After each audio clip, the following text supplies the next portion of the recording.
Dr. Túlio. Boa tarde aí para todos e todas. Hoje é dia 26 de dezembro de 2009, sábado.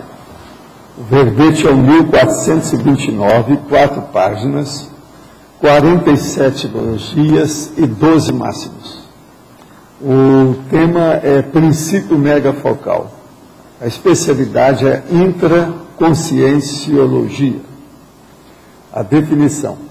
O princípio megafocal é a base, fundamento, ideologia, política, racionalização, lógica e moral, constitutiva do embasamento amplo da estrutura científica da conscienciologia.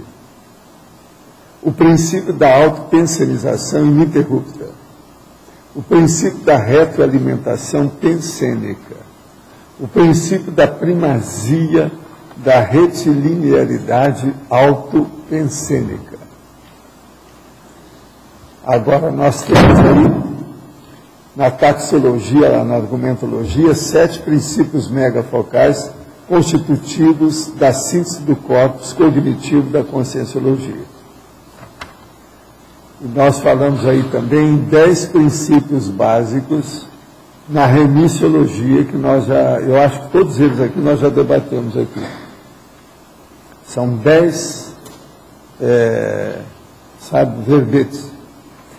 Agora, a frase enfática. Os 7 princípios megafocais conscienciológicos explicitados aqui podem ser aplicados na condição de tábua vivencial pesquisística no dia a dia da consciência lúcida ou consciência lúcida, homem ou mulher.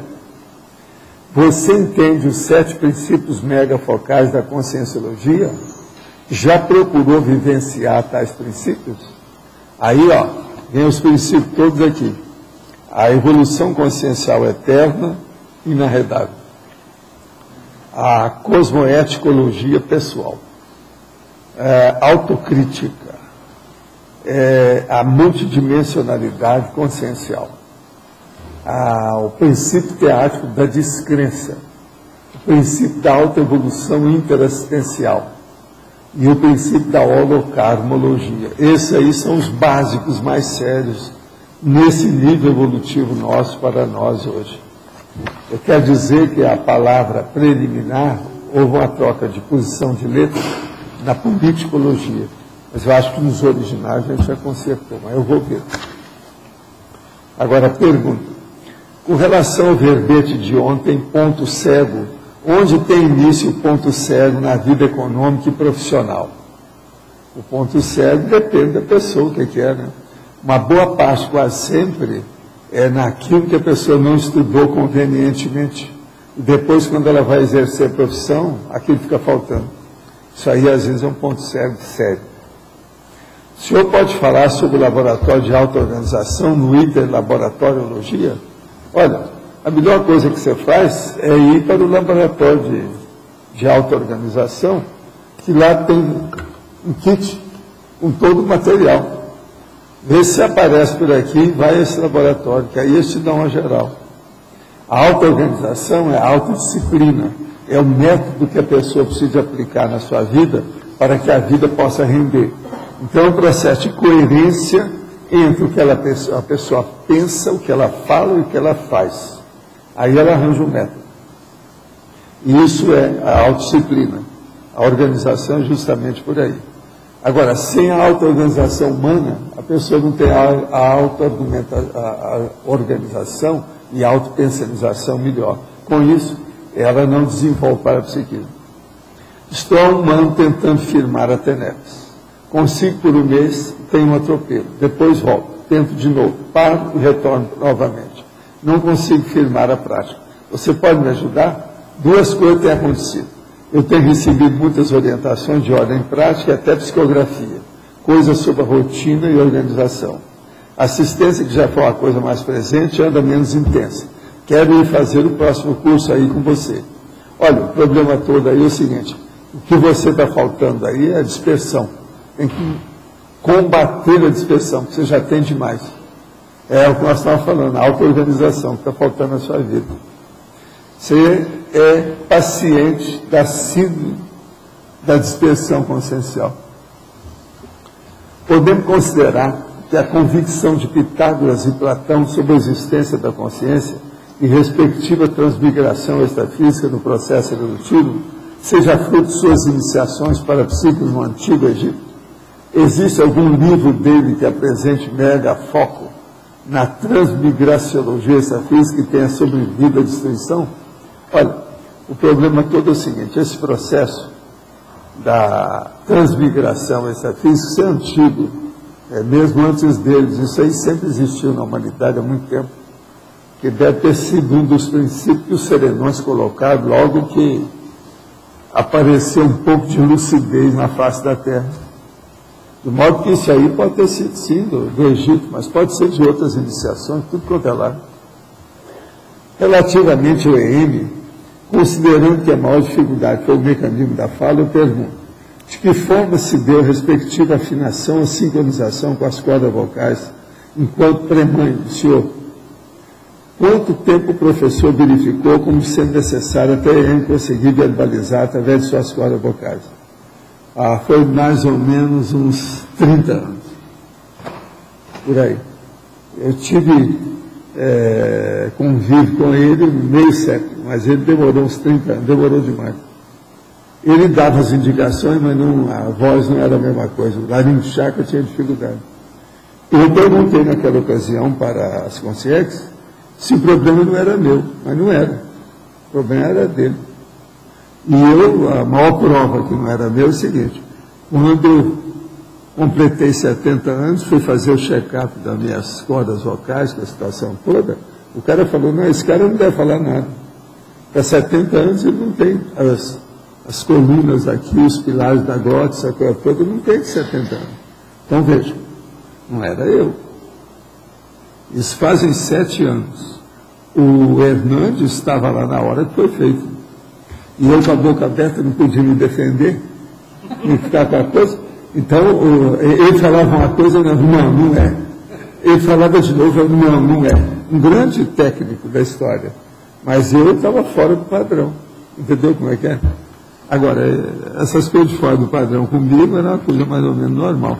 Eu quero o seguinte: um dia eu queria entrar no padrão de tudo, em matéria dessas coisas, porque eu tive dificuldade com isso o tempo todo. Devido o quê? Processo de energia e parapsiquismo. Agora, no caso aí do M, a situação era difícil por causa dele mesmo, as conjunções dele, aquele processo de olho grande, pulmões grandes, tórax grande, isso tudo era um problema. Agora, por exemplo, minhas pernas, meus braços eram maiores do que as dele. Tinha umas coisas assim, negócio, o manequim não era muito bom. Sabe como é que é? Até ajustar isso aí. Agora, o que eu vejo é o seguinte: a fala é o laringe chakra. E outra coisa, eu uso a barba, né? Isso tem me ajudado. Vocês olham, eu tenho problema de voz. Nessa minha altura dos acontecimentos, 77 anos, todo mundo tem. Vocês veem que de vez em quando eu tenho que dar um pigarro, melhorar. A hora que eu começo a falar, se eu estou parado horas sem falar nada, para mim, uma bênção quando eu estou sozinho, que eu não preciso falar. Porque se deixar, vou atender os outros, você tem que falar sem parar, são horas todo dia. No mínimo eu falo 2 horas por aí, né? Todo dia. E na minha idade, isso não é bom. Outra coisa, uma coisa séria. Eu, por exemplo, aprendi o processo com 28 anos, o problema da hipertensão.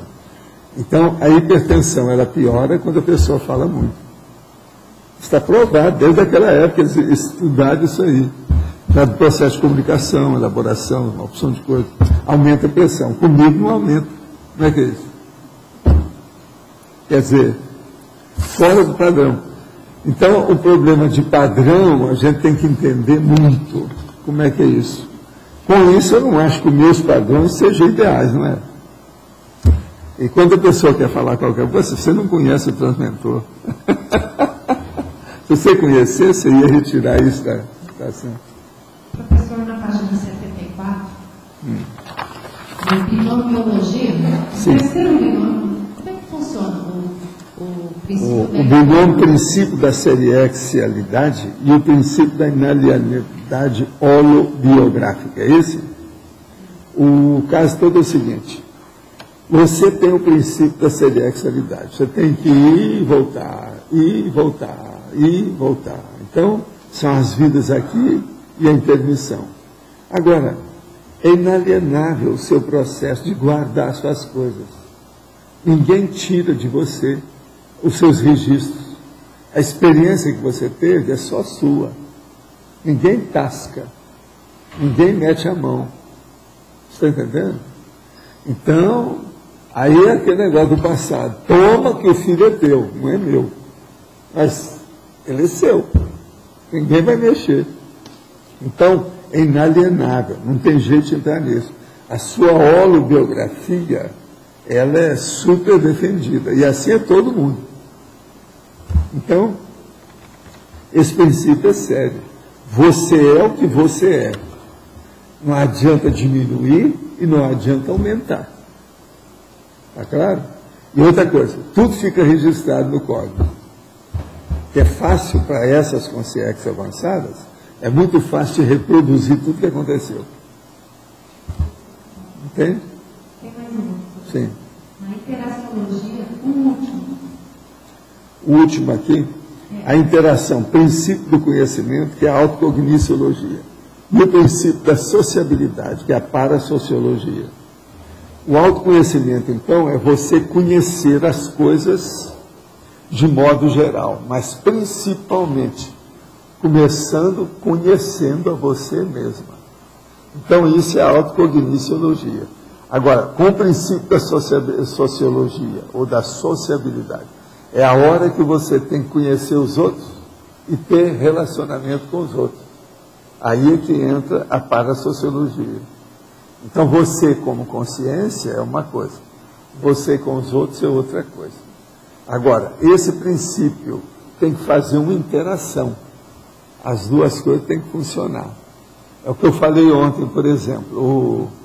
O nosso amigo Newton, ele era bom para ele, mas perante os outros ele não era. Ele tinha dificuldade social, tinha algum problema. O Einstein, por exemplo, eles convidaram para ele ser o presidente de Israel. Ele falou assim, não, eu não sou bom de contato com os outros. Melhor eu não entrar nessa. Ele não entrou. Então, veja, há um processo da pessoa e um problema da pessoa com os outros. O problema nosso é você conhecer bem você e procurar conhecer todo mundo com quem você convive, para se ajustar aos outros.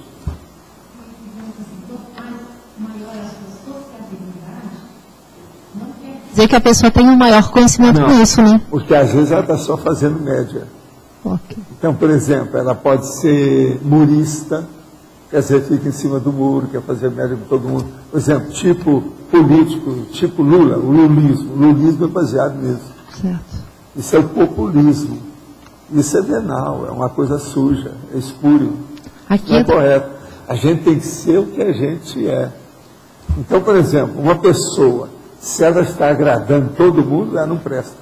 Aqui entra então o Código Pessoal de Cosmoética, né? Se ela está agradando todo mundo, não presta. Por quê? A sua síntese é patológica. Se ela agrada todo mundo, ela está dentro da média da patologia da sociedade. Tem que dar uns contos do que tem aí. Então, neste caso, o Código Pessoal de Cosmoética é quem faz gerencia isso tudo. Eu acho que... Agora, as pessoas pensam que ela tem que vir e ser boa com todo mundo. Sim, isso é preciso. Mas ela não pode exagerar na dose. De querer ser boa com todo mundo para defender a imagem dela. Ela tem que dar os contos, porque senão ela está cúmplice. Okay. Uma pessoa que chegar aqui, todo mundo está batendo palma para ela, ela é cúmplice da patologia dominante, do momento do Zeitgeist. O espírito do tempo, aquilo que existe nesse óleo pensênico. Ela é cúmplice. Ela está arranjando intervisão do cara, o cara não vai sair daqui. Na outra vida vai voltar. Você entende? Entendi, mas por isso que eu falei, então o Código Pessoal de Cosmoética é que rege isso, né? É. Ok. Agora, a pessoa tem que estudar bem, né? Como é? Agora, o código ele é muito importante porque depende das coisas da pessoa.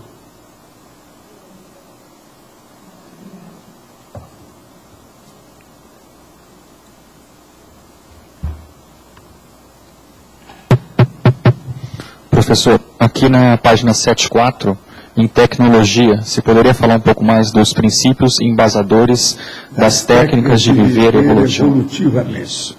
Olha, a maioria são esses princípios e as técnicas que nós temos aí na enciclopédia até agora, né? E mais alguns, né, que a gente ainda não trouxe, que precisa da gente também pesquisar, etc. Mas é isso aí. O problema para viver melhor, a situação é nisso aí. Agora, viver evolutivamente, é isso que eu estou falando. Você viver com você, viver com os outros. É desenvolver seu parapsiquismo. Através do parapsiquismo, fazer assistência aos outros.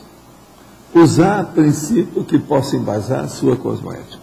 Enfim, todas essas bases de ideias que eu tenho falado esses anos todos. Isso aí é a base. E outra coisa, tudo isso é técnico. E, na verdade, não é só técnico, é teático. Quer dizer, tem uma teoria e tem uma prática, uma vivência. Agora, eu não vejo jeito de fugir dessas coisas do jeito que eu tenho falado, não. Isso, então, é uma coisa imposta pela própria natureza. É uma imposição igual essa da gente vir para essa dimensão e começar a respirar. Então, por exemplo, eu desejo que todos os corações aqui presentes vivam mais 80 anos. Você está entendendo? Batendo, sem parar. Isso tudo é uma ideia positiva. Ninguém pode reclamar disso. 80 anos eu estou falando, então todo mundo vai viver mais de 100, né? Porque tem no mínimo aqui 20 anos por aí. O megafoco direcionado para o âmbito artístico é ectopia consciencial? Pergunta para quem está, né, desviando para a arte. Pergunta para ele, porque às vezes ele está precisando ainda de mexer com isso para acertar a situação. Ele nunca sabe, né? Você de ver. Você usava uma ordem, nesse sinergismo, você usava intelectualidade, parapsiquismo e comunicabilidade. Sim. Nesse que está aqui na sinergismologia, você já usa a comunicabilidade, a intelectualidade e a paraperceptibilidade. No anterior, era uma ordem lógica, era um crescendo, como que você... Não, aqui a gente está falando disso do processo de princípio da comunicação, né? Entendi. Então, a primeira coisa que a pessoa tem não é a intelectualidade, é a comunicação. Então, é numa ordem lógica que você está colocando. A ela entra no fim de tudo mesmo. Agora, veja, primeira coisa é a comunicação. Por exemplo, a criança nasceu. A gente tem que saber se ela vai desenvolver a linguagem, se ela fala, como é que é. Se ela for muda, não adianta nada ela ter intelectualidade. Isso aí vai criar problema para ela. Então, do ponto de vista prático, como princípio mega focal, a comunicabilidade tem que vir em primeiro lugar, que não tem jeito. E por que na trilha... Agora, examina o resto, você vê, o resto, tudo é assim. Então, sinergia, reflexão científica, autopesquisa evolutiva, sinergismo descrenciológico, autoquestionamento, heteroquestionamento, omniquestionamento. Tudo é um sinergismo, tal coisa. E por que na tridotação você usava a ordem intelectualidade, parapsiquismo e didático, né? Para o povo entender. Mais didático? É mais didático, né? Para todo mundo entender como é que é. Mas a ordem, então, lógica seria mais essa do sinergismo. Na prática, o que acontece mais é a comunicação, por causa da infância. Você vai colocar isso. Quer dizer que nesse contexto... Falando com gente adulta, coisa é outra. Tal. Nesse contexto aqui, é um travão imenso. Então, a pessoa está com a comunicabilidade bloqueada. O processo de comunicação é seríssimo, né, irmão? Nós sabemos disso. Agora, a maioria de nós todos entramos na questão da arte por causa da comunicação. A arte acaba para viabilizar, ela viabiliza, ou então a pessoa não vai poder fazer nada. Agora, a primeira pessoa faz uma arte que não usa a verbalização. Depois vem aquilo, né? Com o tempo. Ela faz a agora, digital... depois acaba também aquilo, quer dizer, o verbo. Então, por exemplo, hoje, eu sou uma pessoa que faz meio século que eu combato a retórica, a oratória, né? A eloquência. Eu acho que o estudo é perda de tempo. A gente tem que ser mais didático. Didático. Agora, então, você veja, é a comunicação. A comunicação, ela se desenvolveu muito na Terra, eu acho. Nós estamos vivendo hoje uma fase de supercomunicação, mas ainda não assentou poeira de tudo, não. A gente estava olhando ontem lá, aquele Kindle, esse negócio aí que saiu agora, ainda tem muita coisa nisso. O negócio é uma beleza, tem tudo ali, é uma holoteca na sua mão. Agora, eu acho ainda pequeno, eu gosto das coisas super bem. Oswaldo, a escrita que você tanto incentiva, ela é um passo importante, mas se ela não for associada à argumentação, à interlocução, ela fica também limitada. Sim, mas né? é que todo mundo que acaba fazendo um livro, ela tem alguma coisa nesse sentido. Se ela não arranjou, é porque às vezes é a primeira vez. Na próxima ela vai melhorar. Seja nessa vida ou na próxima, ela vai melhorar. O problema é que ela tem que entrar nisso. Agora, por exemplo, vem as pessoas e falam assim, mas o livro vai acabar. Sim, o que vai ficar no lugar dele? É a mesma coisa. Vai ter pensamento humano no próximo veículo de comunicação do mesmo jeito que tem no livro. Isso é bobagem. Claro. Então, o problema todo do livro e da escrita é o caso da comunicação registrada. Agora, veja, eu mesmo já estou falando aí nesse processo cinemascópico. Por exemplo, você está aí, isso tudo está sendo gravado, você está aparecendo ali. Na próxima vida, você vai pegar esses DVD ou aquilo que tem na ocasião, que eles já remasterizaram, e você vai ver você com a situação toda. Um holograma. Você vai ver você viva. Seu holograma. Projetado. Aí você vai comparar você com a outra. Não, eu melhorei muito meu nariz. Veja, meu narizinho hoje é bem melhor do que esse aí. E assim vai. Mulher vai olhar isso tudo. Pode esperar. Se for mulher, principalmente. Agora veja, daqui para frente, tudo vai ser diferente. Não tem mais nada igual. Por causa do processo de filmagem. Agora, o melhor da história, é a hora que a pessoa começar a falar na próxima vez, não, mas veja como é que eu era bonitinho. Eu falei assim, não, isso aí tudo é truque. Eles é que acertaram você, melhoraram você. Não vem com essa. Então, vai chegar um ponto que aqui também não vai ter valor. É pouca coisa que vai ter valor. Professor Baldo, binomiologia, página 74, o último binômio, princípio da responsabilidade interassistencial, princípio do exemplarismo pessoal. O problema todo é o seguinte, o binômio do princípio da responsabilidade interassistencial é uma pessoa que entra na interassistencialidade e ela tem dedicação, ela entende, ela se dedica, ela se esforça. E ela procura dar o exemplo através disso. Então, uma coisa puxa a outra. O exemplo poderia ser a escrita do livro tarístico? Também pode ser o livro tarístico. Esse é o ideal, né? É a obra-prima da pessoa, o tratado que ela escreveu. Você está entendendo? A mega gescom, como nós chamamos. Vamos nessa. Tem alguém aí que está com o microfone? Não? É você? Aqui nos princípios, Valdo 7 aqui, eu vi que você colocou numa ordem alfabética, né? Todos são bem sérios aqui, mas queria que você desse uma aprofundada nesse último aqui, o 7. O 7, policarmalidade, o princípio da holocarmologia, a condição autopensênica evolutiva máxima no âmbito das leis fundamentais do cosmos. Aí o processo do holocarmo é o seguinte, é aquela pessoa que já faz tudo isso sem precisar de ser mandada. Ela já sabe tudo que ela tem que fazer. Ela está sempre pesquisando, ela está sempre procurando, tem coisa que ela está aprendendo.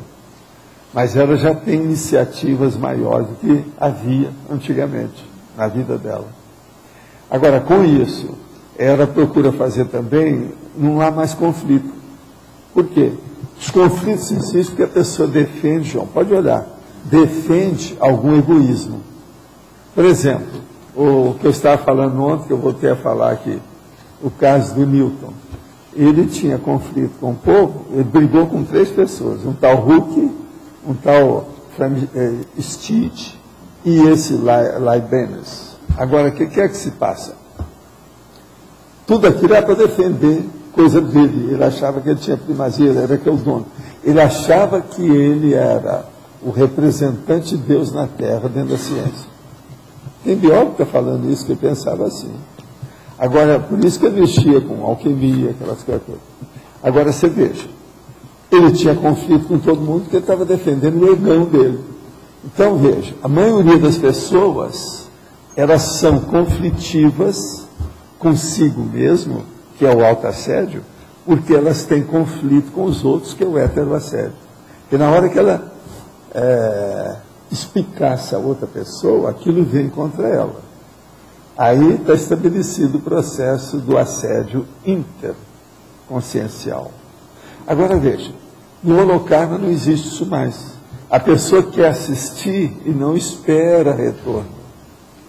Ela não quer saber nada mais de volta. Ela sabe que isso é o caminho da evolução.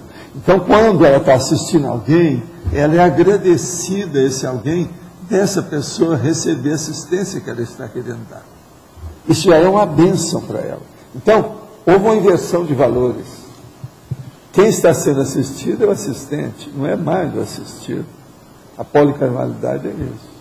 Agora, esse é o motivo que na holocarnalidade, o conjunto de tudo isso, das leis de causa e efeito, a lei de reação, né, de ida e vinda, a situação séria é a policarnalidade. Ego-carnalidade é só o ego. Grupo é a extensão do ego. Agora, a policarnalidade acabou o eu. Não existe mesmo mais nada.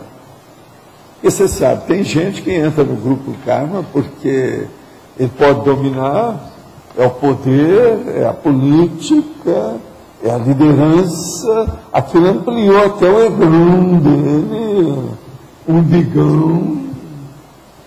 Isso é o grupo karma. Então veja, o problema nosso é você ficar e já diluir esse processo na humanidade e na parapopulação, que é a para-humanidade. Então, a holocarmologia, a coisa mais séria é a policarmologia. Divida isso. Então pensem nisso, que eu sempre me bato nisso. Você faz as coisas e não está esperando retorno. Você já sabe que aquilo ali você está fazendo porque é necessário, não tem outro jeito. É igual a respiração. Agora, quando a pessoa começa a ter noção disso, conflitos, tiratemas, dilemas, impasses, reclamações, os desafios, sofrimento, dor, tudo isso desaparece com a policarnalidade. Agora, primeiro desaparece em quem está prestando assistência, que é o policarmo, que é o policarmático. Né? Agora, o outro depende. Quem está assistindo precisa saber como é que está o assistido. No conscienciograma se coloca uma pergunta lá sobre a questão do saldo do holocarma pessoal, né? É nessa linha que você está colocando. É isso aí.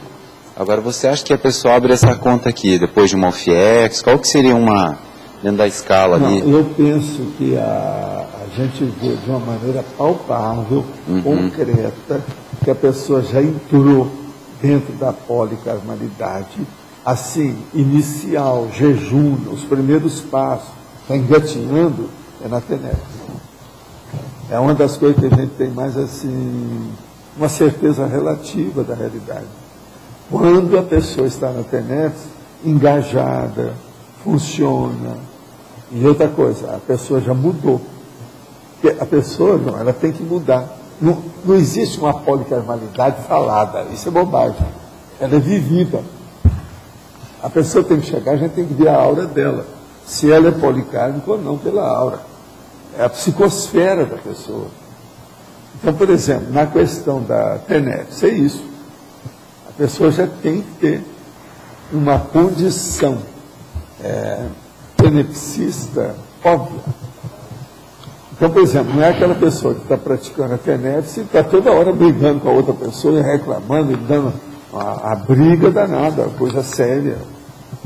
Então, isso não existe, quer dizer, não pode subir mais pelas cadeiras, que TENEPS é essa? Não é? Isso não é TENEPS, isso é teimosia. Como posso identificar o nível de uma consciência comunicante? Se ela dá palpite sobre a vida pessoal de alguém e faz previsões. Isso não quer dizer nada. Os assediadores são especializados em saber a vida de todo mundo. Agora, ó, observa. Se ele põe a pessoa rica de uma hora para outra, também pode ser assediador. Então, você tem que ver um comunicante pelo nível de discernimento que ele apresenta. Agora, esse discernimento tem que ser na base de quê? Da holofilosofia, ou seja, da megafraternidade, do entendimento cosmoético da vida, do processo da interassistencialidade. Não pode querer doutrinar ninguém. Se há qualquer processo de doutrinação, é guia cego. Tem que ver isso. Se tem qualquer processo sectário que não é universalista, é guia cego. É por aí que a gente vê. Agora, ó, religião é só guia cego. Por quê? Uma consciência que se torna universalista, ela não entra na religião, porque toda religião é um partido religioso. Existe alguma religião que não seja partido? Vocês já viram alguma coalizão, uma religião que fosse coalizão universal? Não. Isso aqui é uma ideia básica de todo o cosmos, em todo o planeta tem igual. Não existe essa religião. A religião é aquele Deus que é específico, só deles, etc. Tal. Tudo é assim. Está tudo puxando brasa para a sua sardinha. Não há universalismo. Nem o Espiritismo é assim. Porque lá Allan Kardec e J. Cristo. Senão divide, chamar atenção para outros. E o Krishna não vale nada? E a vaca não vale nada, segundo o nosso amigo, o Gandhi. E a vaca? A arte musical como meio de comunicabilidade didática seria válida? Olha, toda comunicabilidade, desde que seja didática, como você está falando, ela é válida, seja o que for que seja. Até fazer palhaçada na rua, às vezes é importante, o negócio todo. Tudo isso, é a comunicação didática, você está ensinando, vale a pena. Agora, precisa saber o que também está ensinando, né? Por exemplo, uma marcha guerreira para levar o povo para matar os outros, não é bom não, essa de tambor, etc. Aquilo que eu falo do nosso amigo Helga, entende? Que está incitando a pessoa para matar os outros, para ir para a guerra. Ó, isso aqui é um perigo, quando faz isso. E vocês veem que geralmente marcha parece coisa do coração. Que a hora começa a matar mesmo. Que é o Está entendendo? Tem muita música baseada nisso. Então, é preciso ir com calma. A melhor comunicabilidade didática é a que nós levamos para o mental soma, ou seja, o discernimento, que a gente pondera com racionalidade. Quando tem racionalidade, a arte desaparece. Né? O processo é de lógica, para fazer umas coisas mais sérias. Então é muito melhor. Professor Paulo, sim. Aqui. Posso perguntar? Página 74. Politicologia. Último item. As políticas conscienciocêntricas objetivando o entendimento preliminar dos princípios do Estado Mundial. Politicologia. Sim, o que você quer? Oh. As políticas conscienciocêntricas objetivando o entendimento preliminar dos princípios do Estado Mundial. É aqui a nossa cognópolis. É o Conselho dos 500. É a democracia pura. O que você quer? Esse é o princípio. Entende? Não é nada de Córdoba e nada do russicialismo, nada de peronismo mais. Nada, não? Tudo foi para o espaço. Fim de papo. Então fica tranquilo. Agora é outra coisa. Então você veja, entendimento preliminar dos princípios do Estado Mundial. O Estado Mundial é aquele que a Terra atualmente, ou vai chegar num ponto que você vai falar, não, atualmente a Terra é dirigida assim. Então vai ter um colegiado que vai mandar na Terra toda. Eles já começaram a fazer isso. O que é, por exemplo, a Europa? Aquilo já é o início do princípio do começo. Sim. O que é aqui embaixo, esse processo que eles estão fazendo aqui? Mercosul, lá, que mexe com a Argentina, Brasil, também já é isso. Agora, o ideal é seguir nesse nível. Por exemplo, a primeira vez que arranjaram um presidente de uma porção de países, lá na União Europeia. Isso é o máximo. Isso é o caminho do Estado Mundial. Outra coisa, todas essas instituições supranacionais é o caminho do Estado Mundial. Eles começaram com a Liga das Nações, agora tem a ONU, mas a ONU deve ser muito aperfeiçoamento. Banco Mundial, banco disso, banco daquilo, tem a opção desses internacionais. Tudo isso é o caminho também. A globalização é também o Estado Mundial. Só que tem que essa globalização que chegou, é só muita coisa errada ainda. É. Mas é um princípio. Tudo é princípio, tudo começa, né? Tem que engatinhar, arranjar jurisprudência, o povo aprender. Nós todos temos que aprender. Viva o Estado Mundial, vamos ver o que vai dar. Agora, nós podemos fazer isso, resumidamente, pequeno, un petit comité, uma ilha, você está entendendo? Um local especial. E aqui não precisa de ser gueto. Não é gueto. Gueto é uma coisa fechada, que é aberto. Isso é que é importante. Obrigado. Paulo. Professor Vale, aqui em cima no B. Aqui. Professor, eu não sei se o senhor chegou a tocar, explicar sobre, na parte de filosofia, o princípio do universalismo, megafraternidade e cosmoética. Como é que funciona, como que ele se interliga, quais são os processos para deslanchar esse princípio dentro da... nós atuando, como é que ele funciona? O problema todo é o seguinte, o universalismo é justamente isso que nós estamos falando aqui.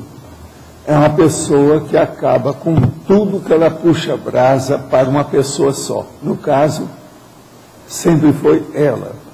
Depois aquilo que ela puxa, ela com as decorrências externas. A família nuclear, o povo que ela gosta, enfim, aquele grupinho que forma ali. Então, tem que acabar com a turma apenas evolutiva.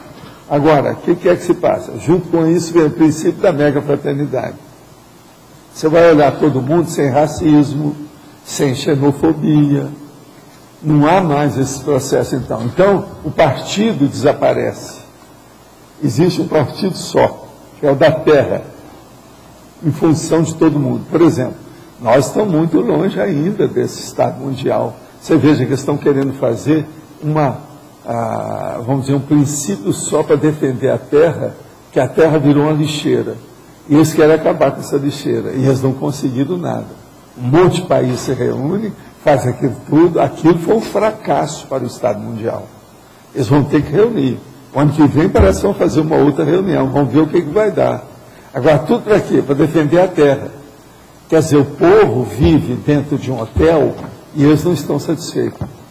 Os caras lá da cobertura estão achando ruim com os outros que estão no porão, os outros que estão no meio estão danados da vida. Esses que são os países mais adiantados, menos adiantados, emergentes, isso e aquilo. Quer dizer, há uma briga no hotel. Se não tiver cuidado, eles estão destruindo o hotel. O esgoto está entrando, já está havendo inundação. Eles não ouviram direito. Tem gente que não quer saber, porque está na cobertura.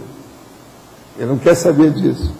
Então, isso tudo é o princípio da megafraternidade. Agora, o princípio da cosmoética, que é uma ética para o cosmos todo. Aí não envolve só a megafraternidade, já envolve moral, a ética, a diplomacia, a política, o direito das pessoas, o dever que a pessoa tem. Tudo isso entra dentro do processo da cosmoética. A gente pode pensar que dentro desses três princípios é o que está intrínseco nos três, é a cosmovisão, para a gente poder aplicar esses princípios? A cosmovisão é baseada nisso aqui. Se uma pessoa tem cosmovisão e ela não tem essas três coisas, a cosmovisão dela ainda é muito fraquinha, né? Ela está enxergando pelo buraco da fechadura.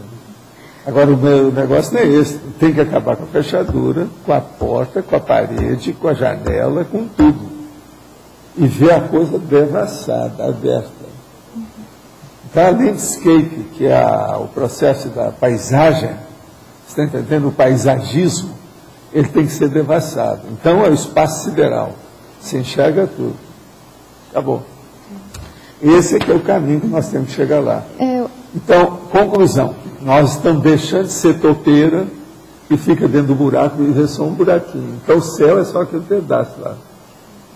Nós agora estamos querendo destruir tudo, que isso é que é a cosmoética destrutiva.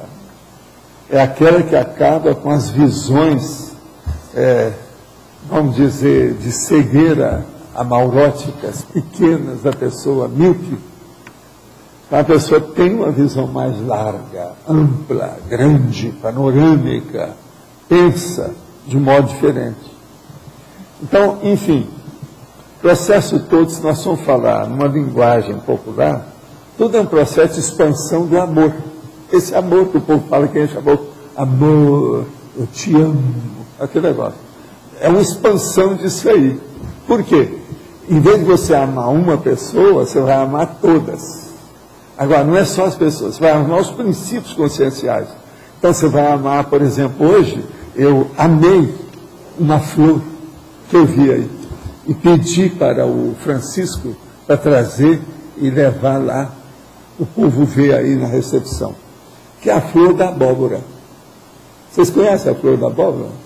Aquela amarela, daquele tamanho, assim, ó. Lá, ali embaixo tem muito. E tem vontade de tirar uma e trazer para mostrar para vocês. Entende? É que eu deixaria mostrar e dar para todas as moças presentes aquela flor. Ela dura pouco, mas é uma beleza. Agora tá, quem quiser ver, é só sair depois. Anda, vai até lá onde tem as plantações da abóbora. São só 2 pés de abóbora. Agora um dele está cheinho dessa flor. Amarela, mais grande. A flor da abóbora parece outras flores que não são de comer, de fruta, de nada. Só que tem que ela é assim, vamos dizer, gente, cheguei. É assim que a flor fala, porque ela é enorme. Você já vê? É um negócio. É o máximo. E amarela, linda. Outra coisa, tudo quanto é bicho gosta dela. Devido ao processo lá, você olha, está cheio de marimbondo. É um perigo chegar. Marimbondo, abelha, tudo quanto é tipo de bichinho vai lá para dentro e fica. Ela é enorme. Então, veja, o amor verdadeiro começa assim, a flor. Agora, depois você vai gostar do cacto, igual a dona Marlene. Cacto que fere a gente, que esperta. Você gosta igual a dona Marlene. Dona Marlene é fora de sério, eu falei isso aqui desde o início. Ela adora cactos. Isso é o máximo, uma pé de amor. Agora, depois do amor, você tem que adorar também os bichos. Então, adorar, por exemplo, o lagarto, entendendo? Aquilo que eu estava falando ali, o tiu, você está entendendo? Essas coisas todas. Agora, depois o povo também, né? Os bichos todos. Como é que fica? E depois, vem os vírus, vem as consciências, vem os assediadores. Aí, nessa hora que você começa a amar, de fato, os outros, a sua TENEPS vai dinamizar, ela vai crescer. Obrigada. Uma pessoa que não ama essas coisas ainda não tem a TENEPS 100%. Na TENEPS a pessoa precisa de ajudar tudo. Porque vai chegar um ponto que ela vai sair do corpo, ela vai ter que mexer no ambiente, ela vai ter que mexer até com plano. Eu já mostrei isso, eu cheguei a escrever projeção minha. Que às vezes eu joguei energia demais numa planta e o gado caiu. Eu assim, matei um pedaço. Né? É por causa da energia do ambiente. Eu estava fora do corpo. Você está entendendo? Então essas coisas todas nós temos que saber conviver com os princípios conscienciais. O que é princípio consciencial? É a consciência que está em evolução. Isso é que eu chamo de princípio consciencial, entende? Então nós somos aqui nesse planeta seres que estão assim num nível mais avançadinho da média. Porque nós já somos Homo sapiens. Homo sapiens sapiens. Agora, ainda tem muito mais gente mais evoluída do que a gente. Agora, temos que amar tudo que nós já viemos para trás, porque esse da frente, querendo ou não, você vai chegar lá mesmo. Não tem jeito de você amar uma coisa que você não conhece. Então, amar um serenão é uma coisa difícil. Você ainda não entende bem a situação. Você fica mais, fica de olho, desconfiado, fica lá para saber o que dá. Agora, por exemplo, uma flor, isso não tem erro. Né? O negócio era pegar a flor lá da abóbora e trazer para vocês, para dar uma ideia disso. Professor, também lá em Principiologia, o último princípio, o princípio do pacifismo, o senhor podia também explanar um pouquinho sobre isso? É o princípio de quê? Do pacifismo e da não agressão. E da não agressão. O princípio do pacifismo é aquela pessoa que ela tem uma noção da paz dentro dela. E ela quer defender a paz de todo modo. Agora, o nome que se dá para isso também é justamente esse da não agressão. Foi o que o Gandhi fez. O Gandhi fez uma revolução incruenta, não sangrenta, não revolucionária de pegar em arma, sem arma. Apenas pelo processo da dialética, da diplomacia, de mostrar a realidade com lógica. E com isso, ele libertou o país dele, que era a Índia, do domínio do Império Britânico, da Inglaterra. Entende? Então isso é a Satyagraha, ou seja, a não agressão, que é o que precisa do Brasil. O Brasil hoje é um dos países que tem mais violência, é muito belicista, mata gente demais. Atualmente, por exemplo, às vezes, em certos lugares aqui, igual ao Rio, estão matando, a polícia mata mais gente do que no Iraque. Quer dizer, é uma coisa terrível, isso aí está nos jornais, eles já fizeram a estatística. Agora, então, como é que fica isso? Tinha que arranjar um jeito de prender essas pessoas sem precisar de matá-las. Como é que faz? Professor, pensando também na questão aqui da tríplice fronteira, a gente pensa, Foz do Iguaçu aqui um chakra da terra, tem as cataratas, toda uma energia positiva e ao mesmo tempo é uma cidade muito violenta, considerada mais porque ela está na fronteira, toda cidade fronteira é problemática, isso é de todo lado, isso não tem jeito. E outra coisa, aqui uma cidade fronteira com processo de comercialização com contrabando, isso ainda piora mais ainda. Se fosse uma cidade fronteira isolada, no meio da montanha, por exemplo, ninguém vai lá. Agora aqui não. Aqui é exuberante a natureza, tudo aqui é forte. Olha o verde que nós temos, as coisas que nascem aqui. Por exemplo, são poucas cidades que têm tanto verde igual essa aqui, Foz do Iguaçu. Pensa nisso. Isso tudo por causa do Parque Nacional, essas coisas todas que nós temos. Então, tudo tem seu preço. Agora, tem que normalizar isso tudo, dar um jeito. Pouco a pouco, né? Outro dia você comentou que é necessário realizar assistência para evoluir. Gostaria que você comentasse mais isso, fazendo um paralelo com a frase, fora da caridade não há salvação, utilizada largamente no Espiritismo. É a mesma coisa? A assistência é imprescindível no processo evolutivo? Não. Caridade é um troço espúrio, isso é negativo. Eu já falava isso no Espiritismo. Quem é caridoso está prestando uma coisa por cima da outra. Agora, eu falo é interassistencialidade. Você está de igual para igual. Não tem nada de um com a canga em cima do outro. Não, eu sou caridoso, eu vou ajudar você. Toma, uma esmola. Isso é a caridade. Porque a palavra caridade, há muito tempo, já foi tirada do dicionário da assistência. Não se pode usar a palavra caridade. O Espiritismo está mais velho do que a minha barba. O negócio é muito mais antigo. E isso eles ainda não viram na realidade, não. Agora, o que se passa? A interassistencialidade é a base do cosmos. Agora, fora da caridade não há salvação. Que salvação besta é essa? Esse negócio de salvação é coisa de igreja também. Hoje também é uma palavra negativa. Prostituída, ela não presta mais. Então, essas expressões de Allan Kardec estão todas superadas, mas as federações não mudam nada, porque senão eles perdem o poder. E tudo que eles olham é processo de poder na história. A intenção lá pode ser boa, mas falta discernimento do prioritário evolutivo, que não tem. Quando o senhor fala, se uma pessoa agrada, se dá bem com todos, o tempo todo ocorre a intervenção grupo grupal, como isso se passa? Não, veja bem, nós, fazendo isso nós estamos falando, ou seja, o problema da interassistencialidade, você não está agradando todo mundo. Que a verdadeira interassistencialidade não é consolar os outros, é esclarecer a pessoa. Na hora que você esclarece, tem um monte de gente que não vai admitir o que você está falando, ou vai admitir só 10%. 90% ela está contra você. 10% ela admite, 90% não. Então, veja, se todo mundo começar a bater palma para você, mostra que você está dentro dos doidos da Terra. A sociedade é patológica, nós vivemos no hospitalão.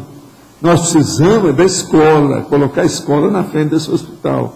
A escola é feita através da TARES, Tarefa do Esclarecimento. Agora, consolação.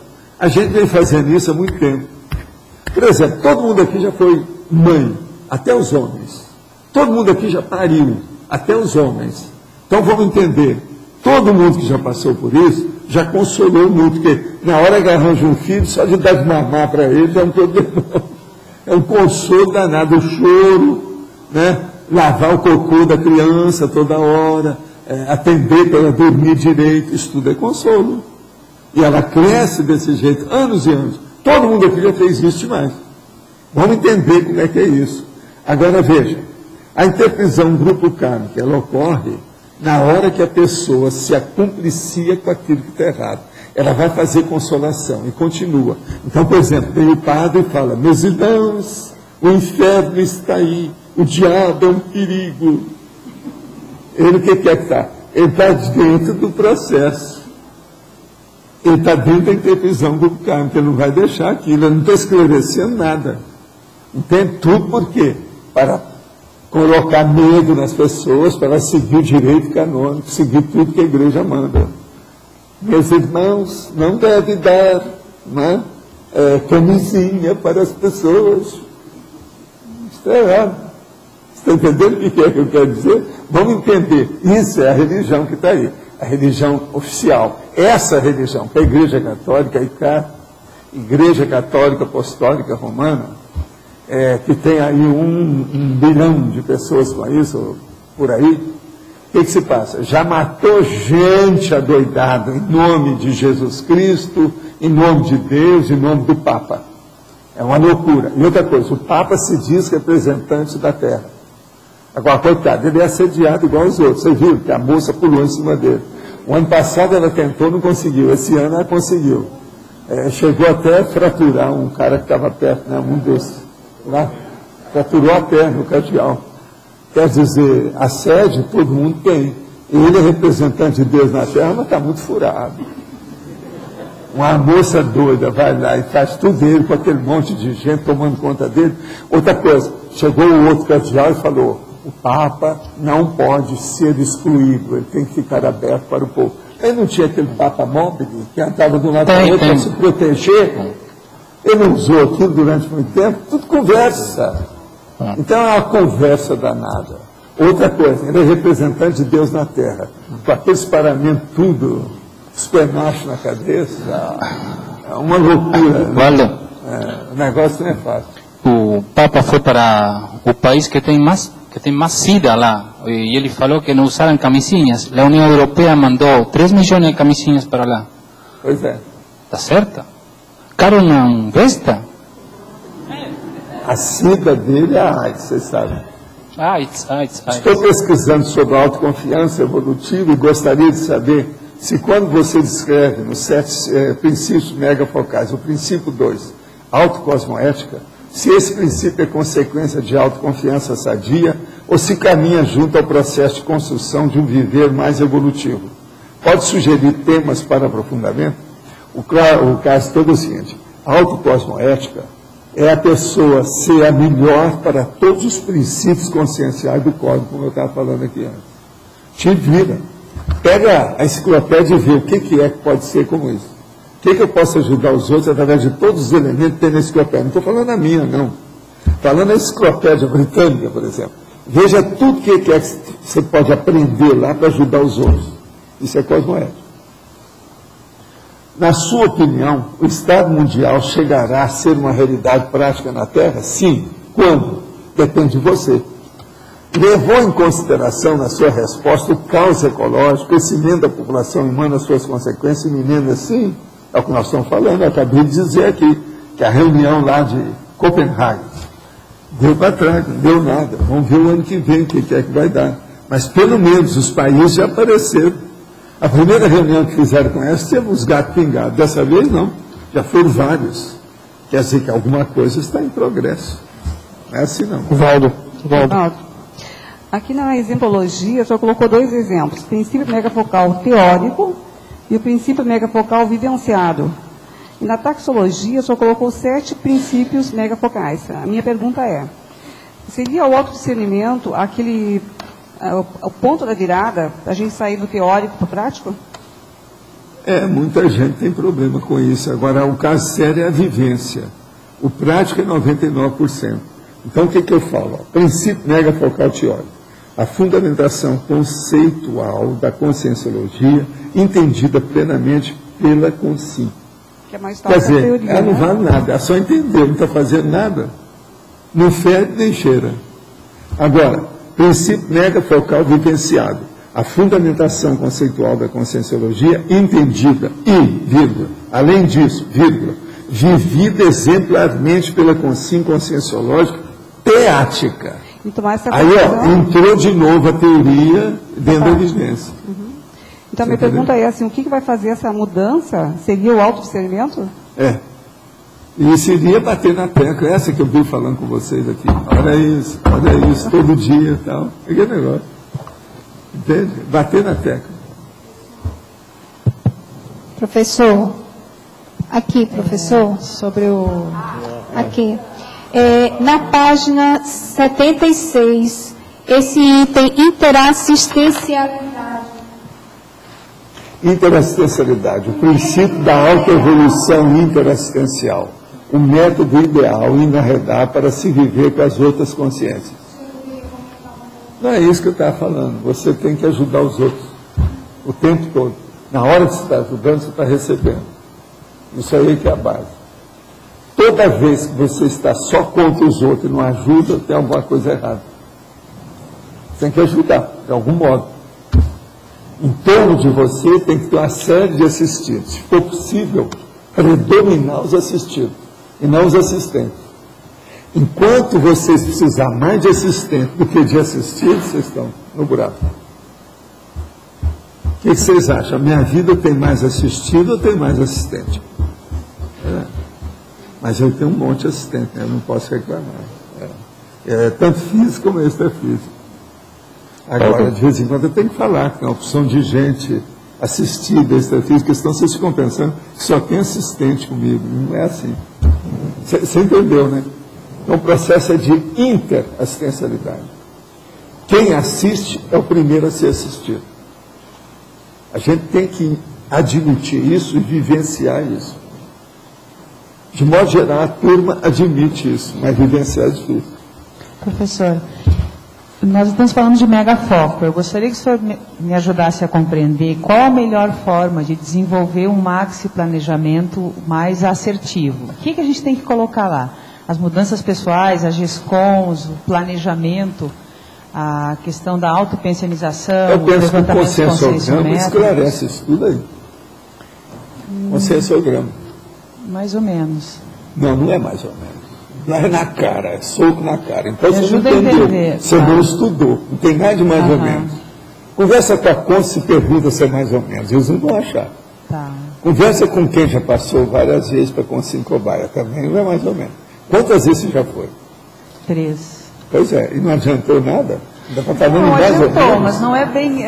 Tem alguma coisa. Qual é o seu negócio? Sim. Vamos entender, deve ter alguma coisa. Você já devia ter entendido. Sim, mas eu estou desenvolvendo um maxi-planejamento. Eu queria encaixar tudo que é importante e significativo lá dentro. Põe lá dentro. O conscienciograma e coloca lá dentro. É inteiro, Você não vai errar, te garanto. Trabalhei nele 22 anos. Foi o livro que eu trabalhei mais. E outra coisa, são só 2.000 questões. É pouco. Você levar para 50.000. Então é apenas uma amostra grátis reduzida. Mas tudo é isso, você está querendo tudo. Sim, eu estou na metade, ainda falta outra. Agora, Rafa, examina dentro da sua área qual é o problema. E é nessa área, então, que você tem que trabalhar para ver, porque é aí que pode estar o nó-gordo. A maioria aqui está caminhando para determinado nó-gordo. Mas muitos ainda estão caminhando a não chegar lá. Qual que é esse nó-gordo? Você tem uma ideia? Pode ser que o seu já seja esse. Algumas? Não, mas sério, tem um que é maior do que os outros.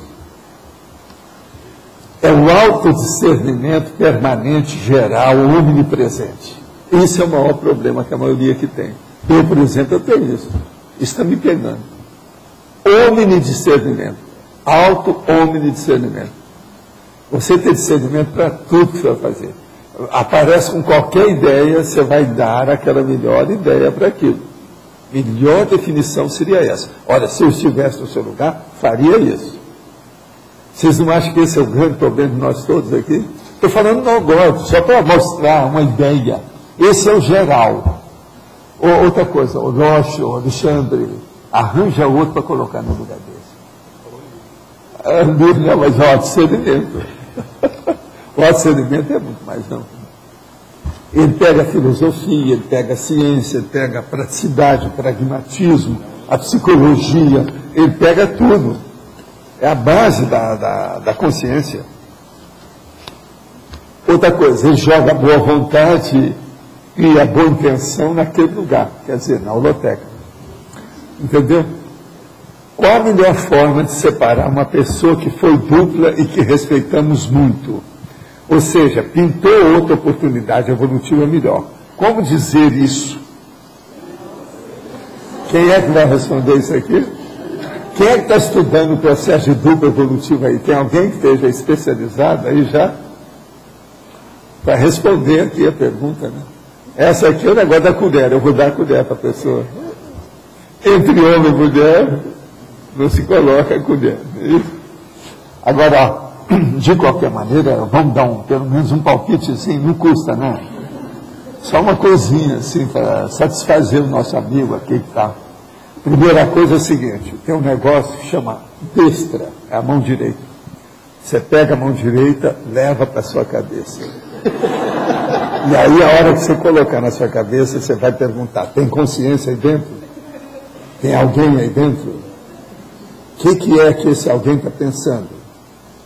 A intenção é boa, que o processo todo é o seguinte, aí dentro deve ter vontade, precisa de ver a intenção. Então a primeira coisa que você tem que fazer é o seguinte, a sua intenção em se separar para arranjar outra pessoa é boa?